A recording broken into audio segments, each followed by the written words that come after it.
Okay guys, welcome back to another video. तो आज के वीडियो में अपन सीखने वाले रिस्क मैनेजमेंट के बारे में। तो रिस्क मैनेजमेंट में एक्चुअल में दो फैक्टर रहते हैं, ठीक है। तो फर्स्ट पॉइंट ये रहेगा एंड सेकंड पॉइंट ये रहेगा। तो पहला चीज, अपने को लॉस जो लेना है ना, अपने को स्मॉल लॉस लेना है। भले स्मॉल प्रॉफिट हो चलेगा, बिग प्रॉफिट हो चलेगा, लेकिन बिग लॉस नहीं होना चाहिए। बिग लॉस के लिए पूरा ही नो है, मतलब अगर आप इस चीज को आप देखो ही मत, आपका बिग लॉस होना ही नहीं चाहिए, ठीक है। सो ये चीज मैं एक्चुअल में क्यों बोल रहा हूँ, अगर आपने क्या किया कि आपने स्मॉल लॉस लिया तो आपका अकाउंट यहाँ पे आएगा हल्का सा, ठीक है। एंड आपने स्मॉल प्रॉफिट किया तो हो सकता है वापस पे चले जाए। एंड अपने थोड़ा सा बिग प्रॉफिट किया तो हो सकता है आपने जहां पे शुरू किया था आपका जो अकाउंट साइजिंग है वो यहाँ से ऊपर चले जाएगा, ठीक है। अब यहाँ पे क्या हुआ ना, आप अगर आपने बिग लॉस ले लिया तो हो सकता है जहां पे आपका अकाउंट फर्स्ट लॉस में था वो और नीचे आ सकता है, ठीक है। सो इस वजह से जो बिग लॉस है ना, इसको अपन को कट कर देना है अपने दिमाग से कि अपने को बड़ा लॉस लेना ही नहीं है, ठीक है। अब ऐसा नहीं है कि आप मार्केट में हो और आप लॉस नहीं ले सकते, लॉस ले सकते हो यार, लेकिन स्टिल आपको बड़े लॉस नहीं लेने हैं। मतलब जैसे कि आपने 10,000 20,000 इस टाइप का लॉस नहीं लेना है अपने को, ओके। यहाँ पे जो सेकंड पॉइंट है, सो ये फर्स्ट है एंड ये सेकंड पॉइंट है, ठीक है। सो इसमें क्वांटिटी साइजिंग आ जाती है, काम माइंड आ जाता है, स्टॉप लॉस आ जाता है एंड ओवर ट्रेडिंग आ जाती है, ठीक है। So first of all quantity sizing में क्या रहता है ना, कि अगर जैसे आपका मान के चलो 10,000 का कैपिटल है, ठीक है, आपका 10,000 का कैपिटल है। अब यहाँ पे आप क्या करोगे ना, कि 10,000 का कैपिटल है ना, तो आप एक लॉट ले सकते हो, दो लॉट ले सकते हो, ओके। तो इसमें क्या रहता है ना, कि अगर आपका जो प्रॉफिट है ना वो स्मॉल ही रहेगा एंड जो लॉस रहेगा वो भी स्मॉल ही रहेगा, ठीक है। आप कम प्राइसिंग में ये ट्राई कर सकते हो कि एक दो लॉट से आप प्रैक्टिस कर सकते हो कि आपको लॉस छोटा लेना है, ठीक है। प्रॉफिट प्रॉफिट छोटा हो चलेगा एंड प्रॉफिट बड़ा हो चलेगा। तो first of all quantity sizing का मैंने बता दिया। काम माइंडसेट का क्या सीन रहता है, एकदम आपको ना पेशेंस रखना है एंड आपको एकदम चिल एंड रिलैक्स रहना पड़ेगा। अब वो क्यों, वो इसलिए क्योंकि अगर आप देखो कि अगर आपका एक लॉस हुआ, ठीक है, आपने एक लॉस कर लिया, दूसरा भी लॉस हो गया, चलो दूसरा भी लॉस हो गया। अब आपको यहाँ पे क्या करना है ना, आपका दिन खत्म कर देना है कि दो लॉस हो गया। आपको ओवर ट्रेड नहीं करना है कि भाई मैं मार्केट से लड़ूंगा, मैं तीन चार पांच ऐसे ट्रेड्स नहीं लूंगा। एक्चुअल में इसमें क्या रहता है ना, कि ओवर ट्रेड के कारण क्या होता है, ओवर ट्रेड में ना आपका फर्स्ट ऑफ ऑल ब्रोकरेज लगेगा, ठीक है, जो कि 20 रुपए रहता है। सो बेसिकली अगर बाय एंड सेल करोगे तो 40 रुपए लगेगा, ठीक है। अब आपका फर्स्ट ऑफ ऑल ब्रोकरेज लगेगा। हर चीज में आपने एक ट्रेड लिया उस पर 20 रुपए लगेंगे, ठीक है। एक ट्रेड लिया 20 रुपए, दो ट्रेड लिया, फिर मतलब एक ट्रेड लिया 40 रुपए, दो ट्रेड लिया 40 रुपए, तीन ट्रेड लिया 40 रुपए। अब अगर आप इस सब का टोटल करोगे तो आपका 120 रुपए तो ऐसे ही हो गया, ठीक है। अब आपने क्या किया कि आपने 120 रुपए ब्रोकरेज, जो ब्रोकर है आप उसको दे दिए, ठीक है। अब आपने क्या किया कि आपने मान के चलिए 1,000 का लॉस किया, ठीक है, 1,000 का लॉस किया। अब उसमें ये 120 रुपए को प्लस कर दीजिए। अब उसके बाद जो गवर्नमेंट जो टैक्स काटना है, गवर्नमेंट को जिसको टैक्स काटना है, अब उसको प्राइसिंग को भी आपको कैलकुलेट करना है। तो जो आपका जो P&L का लॉस है वो क्या होगा ना, कि ये ब्रोकरेज जोड़ोगे आप, उसके बाद टैक्स जोड़ोगे, ठीक है। यहाँ पे आप टैक्स जोड़ोगे, ठीक है, टैक्स को भी काउंट करना है अपने को एक्चुअल में। तो आप टैक्स जोड़ के, अब सपोज दैट कि गवर्नमेंट मान के चलिए 250 रुपये लेते हैं गवर्नमेंट, ठीक है। तो 250 रुपये का आपका ब्रोकरेज है, 250 रुपये का आपका टैक्स है एंड आपने 120 रुपये ब्रोकरेज में पैसा किया। तो ये आपका 1,000 रुपये तो पहले आएगा, ठीक है। 1,000 रुपीज आपका लॉस है जो आप ट्रेडिंग में किए। उसके बाद प्लस आपका 250 रुपये जो गवर्नमेंट को आप पे करोगे टैक्स, ठीक है, during SEBI exchange tax and all, ठीक है। तो आपने 250 रुपये ये प्लस किया। अब उसके बाद आप फिर एक चीज प्लस करोगे, वो है ब्रोकरेज चार्जेस। अब कई ब्रोकर कई ब्रोकर ऐसे हैं कि जो जीरो चार्जेस लेते हैं, ये एंड ऑल। बट यहाँ पे क्या होता है ना, कि जीरो चार्जेस में क्या रहता है, इस स्कीम की उनका इंटरफेस अच्छा नहीं रहता और कभी कभी वो ग्लिच करते हैं। तो यार अब ग्लिच करने के कारण हो सकता है आपने 10,000 के कैपिटल से ट्रेड किया, अब हो सकता है 10,000 का कैपिटल एक दिन में आपका 2,000 का लॉस हो जाए ग्लिच होने के कारण। सो आपको क्या है ना, कि अगर भाई देखो, आप ओवर ट्रेड नहीं करोगे तो ब्रोकरेज ज्यादा बड़ी चीज नहीं है, ठीक है। सो अब देखो यहाँ पे क्या हुआ, कि आपका जो लॉस है ना, आपका जो लॉस है, आपने भले 1,000 रुपए का लॉस लिया था, लेकिन आपका जो ओवरऑल लॉस रहेगा वो 1,340 रुपये, 1,370 रुपये हो जाएगा। मतलब ओवरऑल 1,400 रुपीज आपका लॉस हो जाएगा। अब ये क्या क्या फैक्टर्स के कारण आया, आप दिमाग से शांत नहीं थे, मेन चीज़।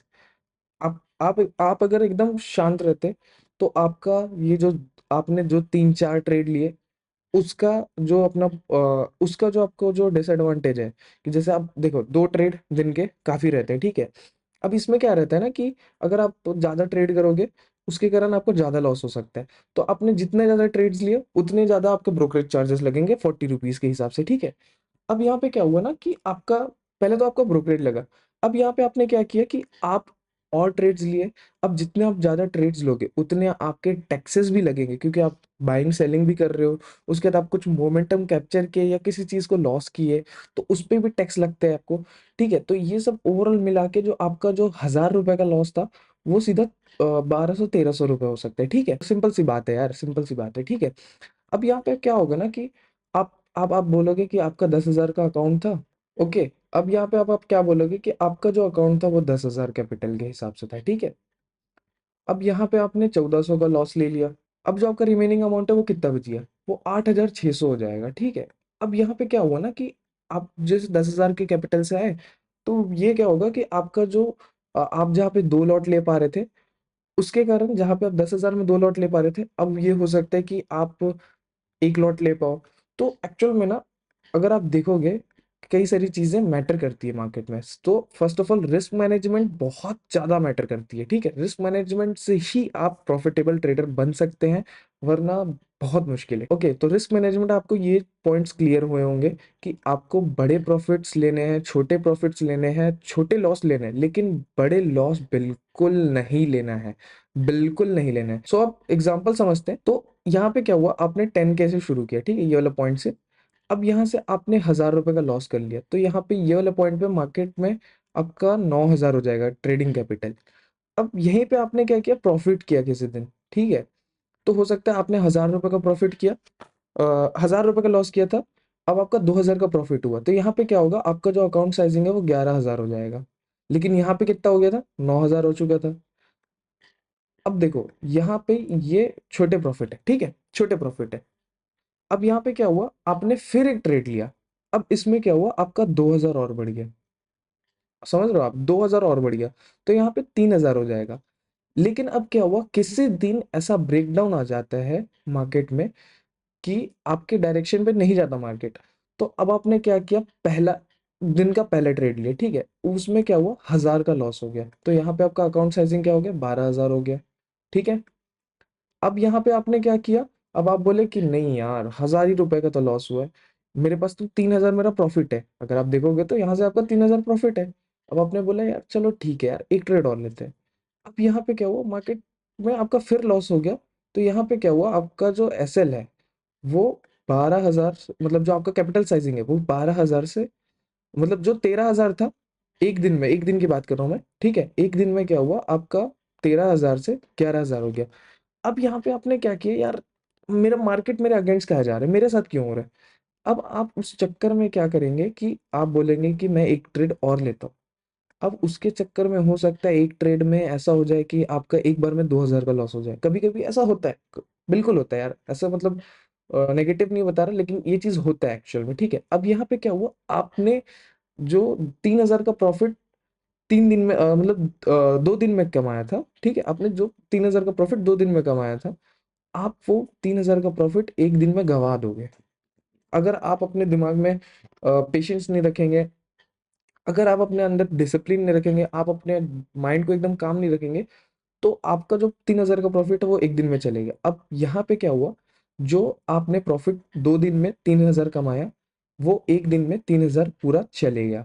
अगर आप देखोगे तो ये 9000 हो गया, ठीक है? तो बिग जो जो बड़े लॉस रहते हैं, जो बिग लॉस है, वो मैं आपको यही चीज समझा रहा कि जो बड़े लॉस है उसको अपने को नहीं करना है, ठीक है? ये पॉइंट, ये चीज अपने को करनी ही नहीं है, सिंपल सी बात है यार। अपन छोटे लॉस लेंगे, बड़े प्रॉफिट लेंगे, छोटे प्रॉफिट लेंगे, लेकिन अपने को बड़े लॉस बिल्कुल नहीं लेना है, जिसके कारण हमारा अकाउंट का जो साइजिंग है वो बिल्कुल ही खराब हो सकता है। अब मोस्टली क्या होता है ना कि लोगों का जो लॉस बड़े बड़े होते हैं वो एक्चुअल में यही सब रीजंस के कारण होते हैं। आई होप आप लोग को ये चीज अंडरस्टैंड हो रही होगी, आप लोग ये चीज समझ में आ रही होगी।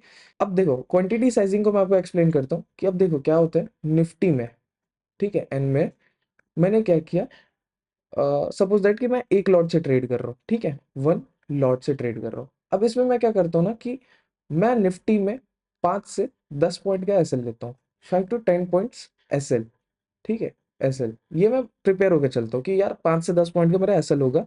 लेकिन मैं टारगेट भी लूंगा, अगर मैं टीपी भी लूंगा, ठीक है, टारगेट प्राइस भी लूंगा, तो मैं जो मेरा रिस्क अमाउंट है, जो मेरा रिस्क अमाउंट है उसे डबल लूंगा। अगर जैसे मेरा 5 रुपए का एसएल है, तो मैं उसका 10 से 15 पॉइंट का एसएल, मतलब 10 से 15 पॉइंट का टारगेट भी लूंगा।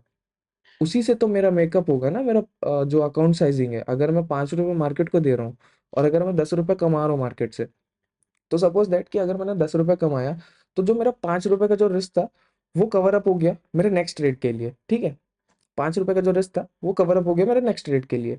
एंड कभी कभी अपन 15 पॉइंट्स भी कमा लेते हैं, एंड कभी कभी ऐसा भी मूव आता है कि आप एक ट्रेड में आप 20 से 30 पॉइंट भी कमा सकते हैं, ठीक है, 20 से 30 पॉइंट भी ईजिली कमा सकते हैं। स्टॉप लॉस के बारे में ही बात करेंगे, ठीक है। अब मैंने यहाँ पे क्या किया कि मैंने बोला कि 5 से 10 पॉइंट का मैंने एसएल लेना है।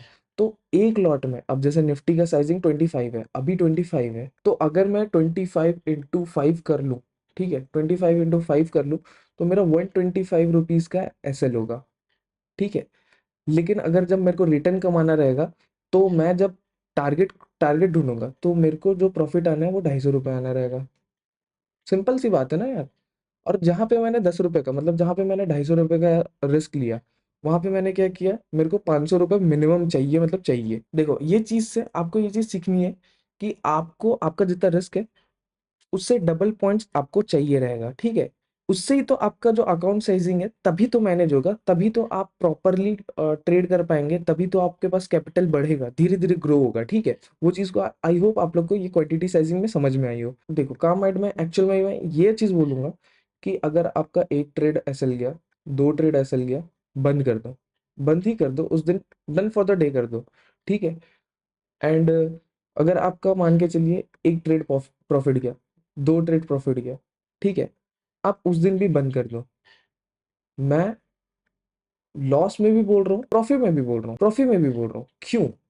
क्योंकि क्या होता है ना कि अगर हम दो ट्रेड्स लिए, दो दो ट्रेड सही गए, अपन अपने आप को भगवान मानना शुरू कर देंगे, यार मैंने ट्रेड लिया, प्रॉफिट ही होगा। बट ऐसा नहीं करना है अपने को, क्योंकि क्या होता है ना, उसके कारण हमारा जो साइकोलॉजी है वो बहुत इफेक्ट करता है, ठीक है, जिसके कारण ना अपना जो साइकोलॉजी है वो बहुत इफेक्ट करता है, ठीक है। एंड जहाँ पे हमने लॉस में भी हमने अपना दिमाग कंट्रोल करना सीख लिया, जहाँ हमने लॉस में भी अपना दिमाग कंट्रोल करना सीख लिया, मतलब आपका जो मेन टास्क है ट्रेडिंग के लिए, वो यहाँ पे कंप्लीट हो जाएगा। क्योंकि क्या रहता है ना कि अगर आपने लॉस में अपने आप को संभाल लिया ना, मतलब आप लॉस ले रहे हो दिन का एक या दो ट्रेड, ठीक है, और आपको पता है कि मेरे को 1000 रुपए का रिस्क लेना है दिन भर में, मतलब आपके पर ट्रेड में 500 रुपीज, ठीक है। अब आपने ये चीज पहले ही सोच के रख लिया ना, तो अगर आप जब 1000 रुपए में क्लोज करते थे, तो ऐसा नहीं है कि आपके एनालिसिस एंड आपका जो साइकोलॉजी मार्केट को लेके हर दिन गलत होगा। चलो ठीक है, 2 दिन गलत हुआ, ठीक है, आपने 10,000 का कैपिटल लिया, आपका 2 दिन गलत हुआ, 8,000 हो गया, ठीक है। लेकिन हमने क्या सीखा है कि अगर आपने रिस्क लिया है, तो जितना रिस्क लिया उसका डबल प्रॉफिट लेंगे अपन, ठीक है। तो 2,000 का प्रॉफिट, अगर जैसे मान के चलिए आपका, जो आपने 2 दिन गलत लिया, ठीक है, तो आपका क्या हुआ, 8,000 हो गया कैपिटल साइजिंग। अब यही आपने 2 दिन ट्रेड लिया एंड 2 दिन ग्रीन चले गया, तो आपका जो अकाउंट साइजिंग है वो 4,000 हो जाएगा। तो अब जैसे आपने क्या किया कि आपका 2 दिन में क्या हुआ, 8,000 हो चुका था, ठीक है। अब यहाँ पे क्या होगा ना कि अब आपका जो अकाउंट साइजिंग है वो 12,000 हो जाएगा। क्यों? क्योंकि आपने आपने सीख लिया था कि आपने ऐसे लेना है एक दिन का 1,000 रुपए, एंड आपका 2 दिन लॉस हुआ तो 2,000 गया, ठीक है। अब आपने क्या किया, 2 दिन प्रॉफिट भी हुआ, तो आपका जो 8,000 था वो 2,000 पहले माइनस हो गया यहाँ पे, एंड जो 2,000 आपने प्रॉफिट किया उसके कारण आपका जो अकाउंट सेविंग 10,000 से 12,000 हो गया। आई होप आपको क्लियर हुआ हो ये चीज, ठीक है। एंड कैपिटल ऐसे ही ग्रो होगा। स्टॉप लॉस मोस्टली क्या होता है ना नए ट्रेडर्स से, कि अगर ट्रेड लिए, अब क्या होता है ना कि लोग, थोड़ा सा मिथ है कि एसएल काट की जाता है, हमारा ट्रेड एसएल काट की जाता है, तो उसके चक्कर में क्या होता है ना कि जो नए रहते हैं उन लोगों ने क्या करते हैं कि उन लोग एसएल लगाना छोड़ देते हैं। अब क्या होता है कि कभी कभी मार्केट में एक ऐसी कैंडल आ जाती है या कभी ऐसी कैंडल आ जाती है, इसके चलते जहाँ आपका जो लॉस 1000 रुपए लेना था, वहाँ पे आपका लॉस हो सकता है 3000 भी हो सकता है। बिल्कुल हो सकता है भाई, एकदम ईज़ी हो सकता है 3000 रुपए, ठीक है? अब यहाँ पे क्या होगा ना, एंड कभी-कभी क्या होता है कि हम जो ह्यूमन साइकोलॉजी पे चले जाते हैं कि यार हो सकता है ये वाला पॉइंट से पलट जाए मार्केट। 1000 रुपए ही हुआ है, 500 रुपए और देख लेते हैं, 2000 देख लेते हैं। क्योंकि देखो, अगर जैसे आपके पास प्रॉफ़िट रहेगा, तो आपका दिमाग ये चीज़ बिल्कुल करेगा, ठीक है? एंड जहाँ पे आपका प्रॉफ़िट नहीं भी रहेगा, तो भी आपका ये चीज़ दिमाग करेगा। तो आपको वो चीज़ को ना एकदम पेशेंसली लेके चलना पड़ेगा एंड आपको एनी हाउ स्टॉप लॉस लगाना ही पड़ेगा। अब यहाँ पे अपन बात करते हैं ओवर ट्रेडिंग की। ये बहुत ही, भाई बहुत ही गंदा चीज़ है एंड ये चीज़ बहुत ही आपको क्या बोलते हैं, आपको बहुत ही ट्रैप करेगी ये चीज़। एक्चुअल में क्या होता है ना ओवर ट्रेड में, कि अपन जैसे मान के चलिए हमने एक ट्रेड ली, ठीक है? पहला प्रॉफ़िट गया, जिसमें आपने 1000 रुपए कमाए, ठीक है? एंड सेकंड ट्रेड ली, वो हो सकता है लॉस चले जाए, जिसमें आपने जो 1000 रुपए कमाए थे, वो हो सकता है लॉस हो जाए 500, ठीक है? तो अब आपके पास बचा कितना, 500 रुपए। अब आप बोलोगे यार 1000 रुपए था यार, 500 रुपए कैसे हो गया? अब मैं एक ट्रेड और लूँगा। अब यहाँ पे क्या हुआ ना कि आपके पास जो बचा हुआ 500 था, वो भी चले गया, ठीक है? अब आपका कैपिटल मतलब जो आपका जो प्रॉफ़िट हो गया वो ज़ीरो हो गया। अब आप बोले यार 1000 रुपए का प्रॉफ़िट था यार, अब ये ज़ीरो कैसे हो गया? अब मैं इसको एक ट्रेड और लेता हूँ एंड देन फिर इसके बाद मैं बंद कर दूँगा। अब आपने क्या किया, 4th ट्रेड लिया। 4th ट्रेड में क्या हुआ कि आपका जो ज़ीरो था, प्रॉफ़िट जो ज़ीरो था, अब वो क्या हुआ, -1000 हो गया, ठीक है? -1000 हो गया। अब यहाँ पे क्या हुआ आपका, वही चीज़ यहाँ पे देखो, आपका दिमाग कूल भी रहना चाहिए, ठीक है? जिसके कारण आपको बेनिफिट मिलता है। एंड क्या होता है ना, लॉस में लोग क्वांटिटी भी बढ़ा देते हैं। यही चीज़ और एक चीज़ और होती है, ठीक है? अब यहाँ पे क्या हुआ, आपका जो 1000 रुपए का जो लॉस मतलब जो 1000 रुपए का प्रॉफिट था, 4 ट्रेड में आपका ह माइनस 1000 रुपए का लॉस हो गया, ठीक है? अब जो मैंने चीज़ आपको पहले बताई थी, आपने ट्रेड लिया है, ठीक है? प्रॉफिट में भी टैक्स कटना है, लॉस में भी टैक्स कटना है। अब यहाँ पे क्या होगा ना कि आपने 1000 रुपए का प्रॉफिट किया, 1000 रुपए का लॉस किया, अब यहाँ पे क्या होगा, आपका लगेगा 4 ब्रोकरेज, ठीक है? तो ये आप कर लो। अच्छा, तो अब ये 160 रुपए ब्रोकरेज हो जाएगा, ठीक है? तो आपने 4 ट्रेड लिया, 40 रुपए के हिसाब से 160 रुपए ब्रोकरेज। अब आप टैक्स भी पे करेंगे, ठीक है? चलो हम एक एग्ज़ाम्पल लेते हैं, 250 रुपए ही लेते हैं, ठीक है? अब यहाँ पे क्या हुआ कि आपका जो लॉस है, वो हो जाएगा कि क्या बोलते हैं, आपका जो लॉस है वो 1400 रुपए हो जाएगा। तो आपको जो है ना, आपको ओवर ट्रेडिंग समझनी है कि दिन के 1 से 2 ट्रेड्स, ठीक है? ओवर ट्रेडिंग में only 1 to 2 trades a day, ठीक है? डे। स्टॉप लॉस मैंडेटरी है भाई, बिना इसके ट्रेड नहीं करना है। दिमाग आप योगा वगैरह करके शांत करिए, एक्सरसाइज वगैरह करके शांत करिए। आपको मतलब आपके दिमाग को एकदम कंट्रोल करना है। क्वांटिटी साइजिंग, लॉस पे डबल नहीं करना है अपने को। अगर लॉस होता है तो अपन क्या करते हैं कि प्रॉफिट बढ़ाने के लिए, मतलब प्रॉफिट जल्दी हो, उसके चक्कर में क्वांटिटी बढ़ा लेते हैं। आपको प्रोसेस को फॉलो करना सिंपल सी बात है, ठीक है? सो आई होप आप लोग को रिस्क मैनेजमेंट का ये जो मैंने पार्ट बताया है, ये आपको बिल्कुल समझ में आया हो। अगर अगर अगर आपको रिस्क मैनेजमेंट वाला वीडियो पसंद आया, तो बिल्कुल लाइक करिएगा, कमेंट करके बताइएगा कि वीडियो कैसा लगा एंड मेरा एक्सप्लेनेशन आपको सही लगा, नहीं लगा, उस चीज़ के बारे में भी बताइएगा। ये चीज़ बिल्कुल आप कमेंट करके बताइएगा एंड लाइक करिएगा। So thank you for watching this video guys, मिलते हैं नेक्स्ट वीडियो में।